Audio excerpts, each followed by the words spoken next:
Alguma vez você já se sentiu ridículo e sem argumentos, simplesmente por afirmar que não acredita que o homem é resultado de uma explosão cósmica, de evolução ou coisa que o valha?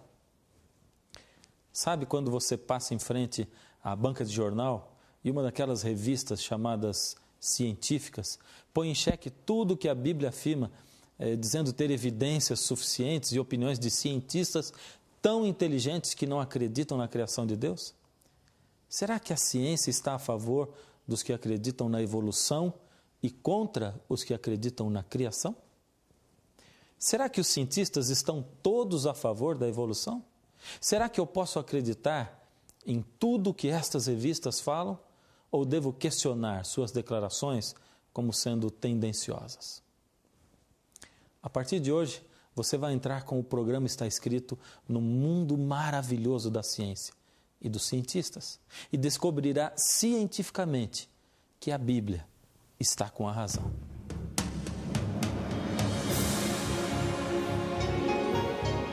Ele permaneceu através dos tempos. O livro de Deus, a Bíblia. Indispensável em nosso mundo complexo.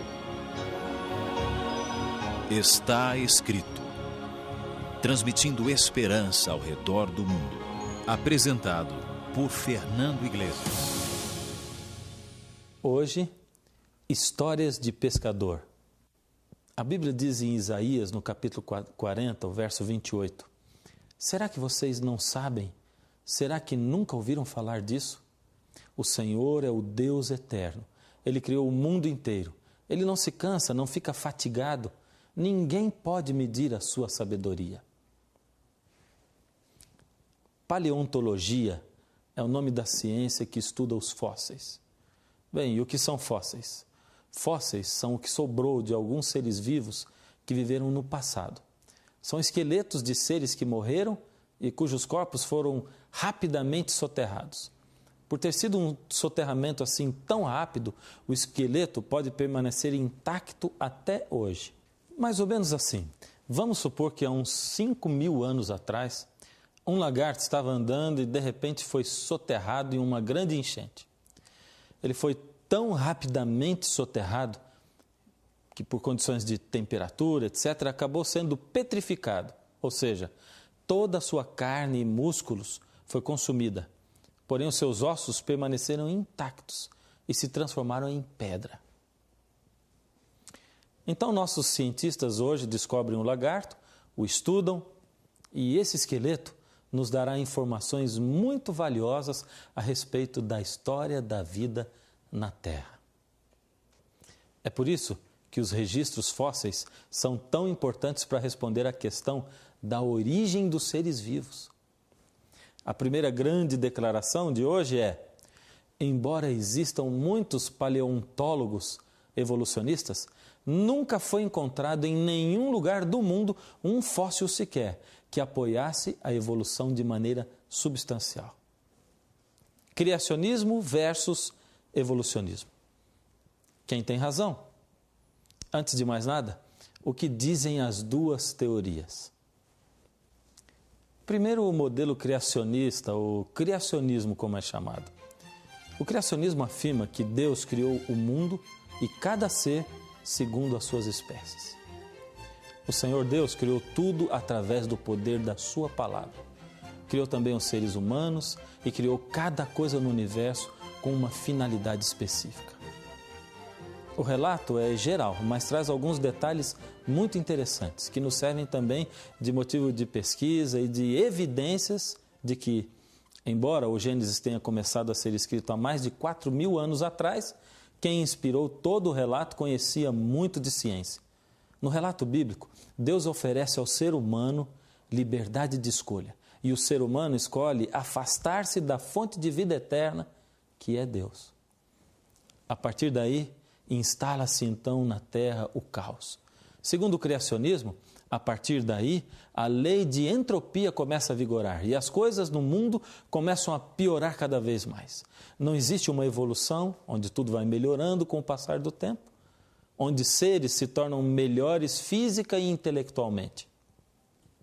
Existe sim o início de um desgaste gradativo das raças e do planeta.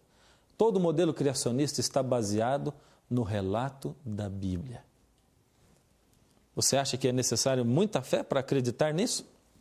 Pois então ouça agora o que diz o modelo evolucionista. A teoria evolucionista também afirma que todos os seres vivos descenderam ou vieram de um ancestral comum, ou seja, de uma única espécie de ser, que a partir daí surgiram todas as outras. Os seres vivos unicelulares foram os que foram formados primeiro. Depois, esses seres unicelulares, segundo o evolucionismo, se transformaram em invertebrados marinhos. Então, os invertebrados marinhos se transformaram em peixes. Esses peixes, mais tarde, supostamente vieram para a terra seca e, ao invés de morrerem asfixiados, como todo peixe, se tornaram répteis.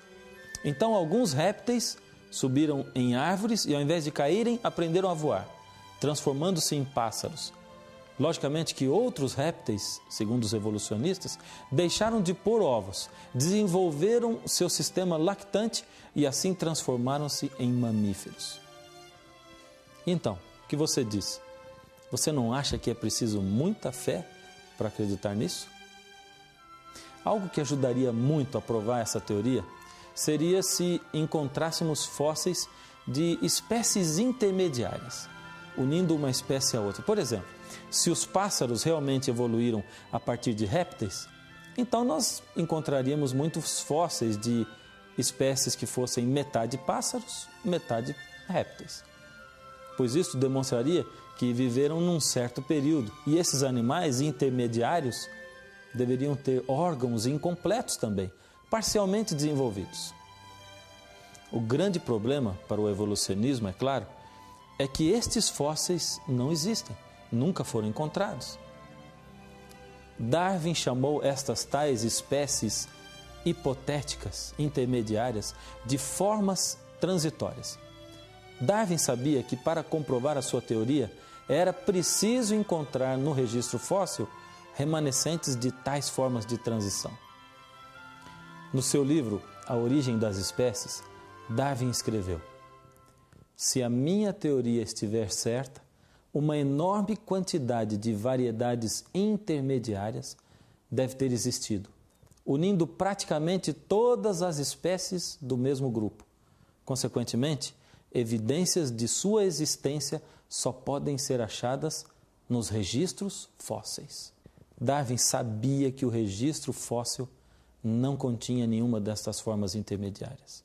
Por isso, num capítulo do seu livro, ele lançou algumas perguntas perturbadoras.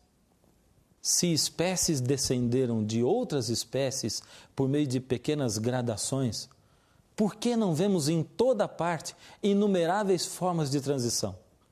Se por esta teoria inumeráveis formas de transição devem ter existido, por que não as encontramos em grande número na crosta terrestre? Darwin pensou que estas formas de transição seriam encontradas quando o registro fóssil fosse investigado mais profundamente.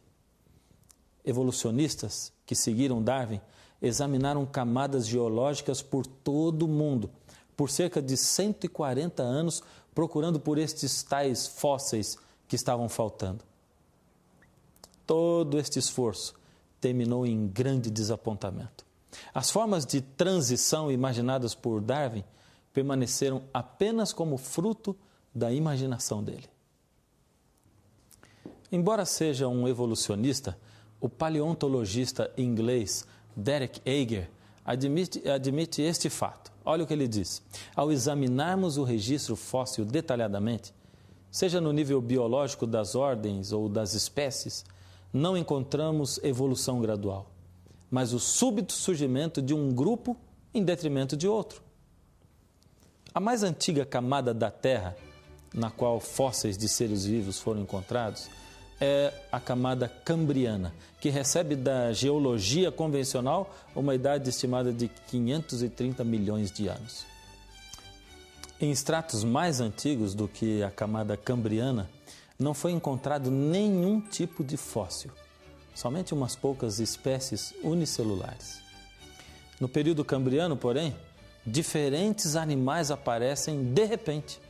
Mais de 30 espécies invertebradas, tais como águas-vivas, estrelas do mar, trilobitas, caracóis, aparecem de repente. Ou seja, não existe nenhum outro ser intermediário entre seres unicelulares de uma célula só e um trilobita. E o mais interessante é que estes seres vivos têm sistemas corporais muito complexos, como por exemplo, sistema circulatório, órgãos muito complexos. Por exemplo, o olho de um trilobita é formado por centenas de células hexagonais, cada uma delas tendo um sistema duplo de lentes, um projeto maravilhoso. Se este é, segundo os evolucionistas, o olho mais antigo que apareceu na Terra, como então ele aparece assim, tão completo, do nada, de repente? Além do mais, sendo que os insetos modernos, como as abelhas e as libélulas, têm olhos semelhantes ao do trilobita, com a mesma estrutura hexagonal, isto indica que esta estrutura não evoluiu nada, tendo sobrevivido, como diz a geologia, 530 milhões de anos sem uma única mudança. Onde se aplicaria, então, a evolução nesses casos? E tem mais. Se as espécies evoluíram de formas que existiram antes delas, onde estão essas tais formas pré-existentes? Não existe qualquer outra forma de vida complexa antes dos trilobitas e de outros animais do período cambriano. As espécies cambrianas passaram a existir repentinamente, sem ancestrais. Em todas as camadas fósseis, depois do cambriano, as espécies sempre aparecem completamente formadas. Os principais grupos, como peixes, anfíbios, répteis, pássaros e mamíferos, e centenas de milhares de diferentes espécies dentro desses grupos, todas aparecem de repente nas respectivas camadas.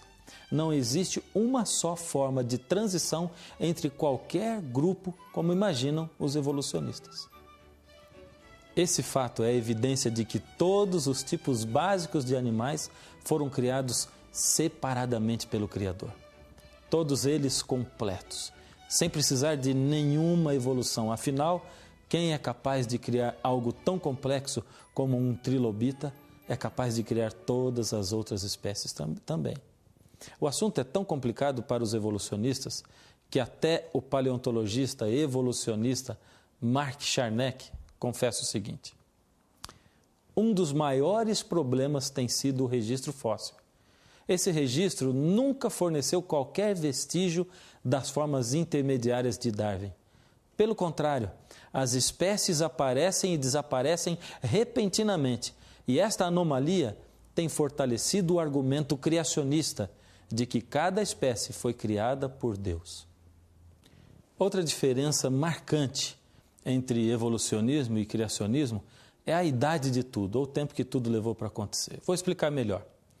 A Bíblia afirma o seguinte: no princípio criou Deus os céus e a terra era sem forma e vazia, e o Espírito de Deus pairava sobre a face das águas. E disse Deus: haja luz. Isso está em Gênesis, capítulo 1. Você pode perceber que antes de o Criador dizer haja luz, houve um período chamado na Bíblia de no princípio. Ou seja, no princípio criou Deus os céus e a terra. Não sabemos quanto tempo se passou desde que Deus criou os céus e a terra, ou todo o universo, incluindo o nosso planeta com as suas características, até que Deus veio para começar a preparar as condições que o planeta precisava para receber o homem. E esse período é quando ele diz, haja luz. Porém, sabemos que desde que ele criou o primeiro ser até hoje, decorreram-se aproximadamente 6.000 anos. Resumindo, as rochas podem ser muito antigas, mas os seres viventes têm aproximadamente 6.000 anos. O problema é que, sem evidências fósseis para a teoria do evolucionismo, eles começaram a apontar os seus canhões para o tempo e puseram no tempo o peso da solução para tudo. Ou seja, se não há provas para dizer que uma espécie evoluiu tanto a ponto de transformar-se em outra espécie, podemos crer que, se milhões de anos houvessem se passado, com o tempo, então, tudo se transformaria. Porém, o pior de tudo para os evolucionistas é que, quando comparamos os tais fósseis, não há diferença entre fósseis com supostas centenas de milhões de anos e os seus descendentes modernos. Por exemplo, experimente só comparar o fóssil de um tubarão que supostamente tenha 400 milhões de anos. Compare com a arcada de um tubarão atual e você verá que eles têm exatamente a mesma estrutura. Então vem a pergunta esmagadora à tona. Se tudo evolui com o passar do tempo, então como este tubarão permanece exatamente igual ao seu ancestral? Isto mostra que todos os animais foram criados pelo Criador e não passaram por qualquer evolução depois que foram criados. Agora uma pergunta crucial. O que você diria se aparecesse na televisão e nas revistas científicas, na próxima semana, uma manchete dizendo: foi encontrado o primeiro fóssil de transição? Estes que são meio réptil, meio pássaro, com órgãos internos meio formados. O que você diria? Pois foi exatamente o que aconteceu há 90 anos atrás. Os evolucionistas encontraram o fóssil de um peixe chamado selacanto e comemoraram durante anos, dizendo que esta espécie era conhecida somente no registro fóssil e que tinha características muito parecidas com animais terrestres. Como os fósseis apresentam somente o esqueleto do animal, eles tomaram a liberdade de dizer que este animal tinha tido pulmões primitivos, diferentes dos peixes de hoje. Todas essas afirmações evolucionistas sobre o selacanto foram apresentadas como fatos científicos. O fóssil ficou 30 anos exposto num museu. Foram feitos até desenhos imaginários do animal rastejando para a terra, exatamente como esses desenhos e filmes que você vê de dinossauros hoje. E esses desenhos começaram a aparecer até em livros didáticos. E agora, como criacionistas poderiam se opor a uma evidência que parecia tão real? Parecia que todos podiam rir dos criacionistas e dizerem: estão vendo? Não existe mesmo um Deus criador. Demorou, mas nós finalmente conseguimos encontrar o fóssil do elo perdido. Encontramos o animal meio peixe, meio réptil. Só que, de repente, uma bomba caiu sobre essas teorias evolucionistas. Cientistas estavam mergulhando em águas profundas no Oceano Índico, quando encontraram um peixe de espécie diferente. Capturaram alguns espécimes vivos e, ao estudá-los, descobriram que o peixe que pescaram era, na verdade, um exemplar do selacanto, vivinho e nadando muito bem. E isto aconteceu em 1938. O fóssil era exatamente igual aos peixes selacanto que vivem e nadam hoje no Oceano Índico. Ficou mais feio ainda quando descobriram que ele não tinha pernas nem pulmões primitivos como nos desenhos. E o pior ainda foi quando descobriram que, ao invés de ser um peixe que saiu da água para a terra, o selacanto, ao contrário, é uma espécie de peixe que vive somente em águas profundas do Oceano Índico. Minha pergunta é: por que essas coisas não são divulgadas pela mídia hoje? Quando nós examinamos as estruturas dos diferentes grupos animais, podemos ver que é impossível ter acontecido entre eles uma evolução. Por exemplo, é impossível para um peixe que tem o seu sistema respiratório e excretor, estrutura muscular e metabolismo totalmente projetados para viver na água, ter estes sistemas gradativamente transformados para viver fora da água. Nos próximos programas, ainda vamos analisar o caso dos esqueletos de macacos, de símios, que os evolucionistas dizem serem de seres humanos ancestrais nossos. Veremos também outro programa sobre o dilúvio. Você já se perguntou alguma vez se todas as espécies que vivem hoje no mundo caberiam na Arca de Noé? Será que há registros na Terra que são evidências de que houve mesmo um dilúvio global? Os céus proclamam a glória de Deus e o firmamento anuncia as obras de suas mãos. Um dia discursa outro dia e uma noite revela conhecimento a outra noite. Não há linguagem, nem há palavras e deles não se ouve nenhum som. Além da Bíblia, a natureza também é um livro maravilhoso, através do qual Deus se revela. Podemos ler na natureza por toda parte que Deus é o Criador, que Deus é amor. Eu fico aqui pensando, vamos supor que nós não tivéssemos tantas evidências da criação de Deus e de que a Bíblia está com a razão. Suponhamos que as evidências da criação não fossem assim tão claras. Então, se eu tivesse que escolher entre criacionismo e evolucionismo, sem muitas evidências, o que faria? Suponhamos que você escolheu o criacionismo e aceitou a Deus e a Jesus como seu Salvador. E aceitou a promessa da volta de Jesus e da restauração da terra por Ele e da vida eterna. Suponhamos então que eu aceitei o evolucionismo e que viemos de uma explosão cósmica, que viemos do nada e que para o nada iremos. Então suponhamos que chega o fim do mundo e eu estava certo. Então nós dois morremos e descobrimos que realmente não existia nenhum Deus Criador e que todos viemos do nada e iremos para o nada. Ou melhor, nem descobrimos nada, pois nós morremos mesmo. Mas suponhamos, ao contrário disso, que você estava certo e que chega o fim da história do mundo e que Jesus volta mesmo para buscar os seus. Você, então, vai ter a vida eterna que Jesus prometeu. E eu, simplesmente, vou ficar assistindo por um momento até que deixarei de existir para sempre. Percebeu? Se mesmo sem evidências já valeria a pena ter estado do lado de Deus, imagine com tantas evidências a favor de Deus. Talvez você tenha passado sua vida toda tentando não acreditar em Deus. Quem sabe você já tenha até tentado, pelo menos pensar que Deus pode ser o Criador de tudo, mas a pressão tem sido muito grande. Eu sei que é duro viver num mundo onde as pessoas fazem parecer que quem crê em Deus é ignorante.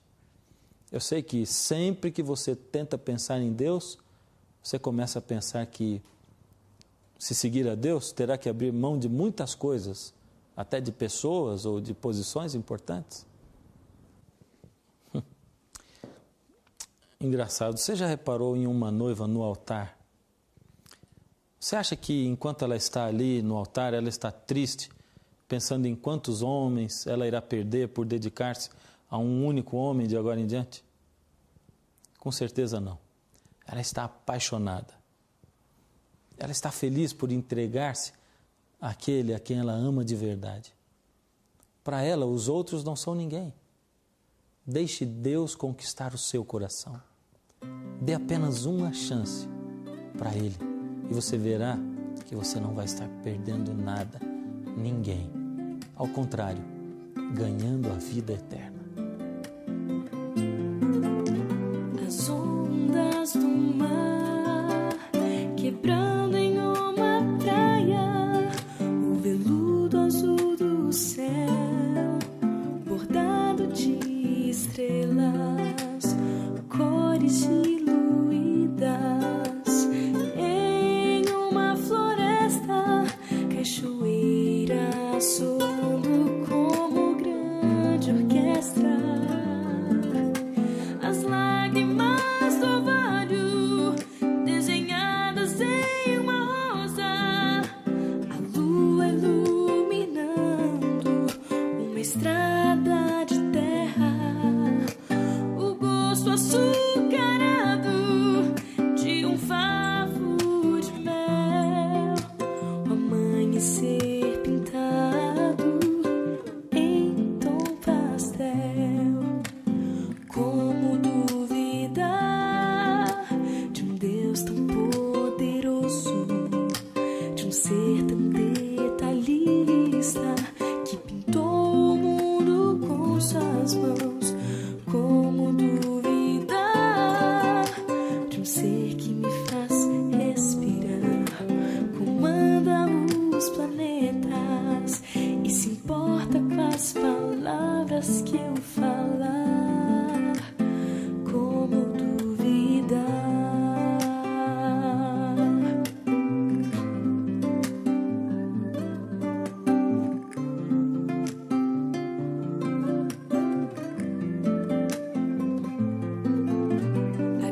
grandiosidade de uma montanha, o trabalho árduo em um formigueiro, um arco-íris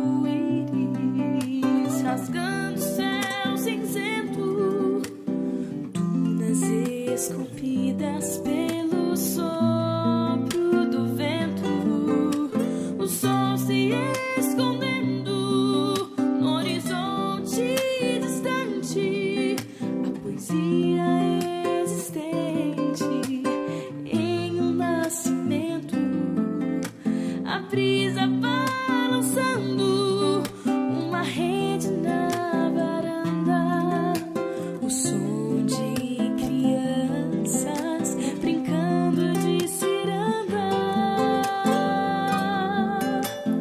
Como duvidar de um Deus tão poderoso, de um ser tão detalhista que pintou o mundo com suas mãos? Como duvidar de um ser que me faz respirar, comanda os planetas e se importa com as palavras que eu falar? Como duvidar?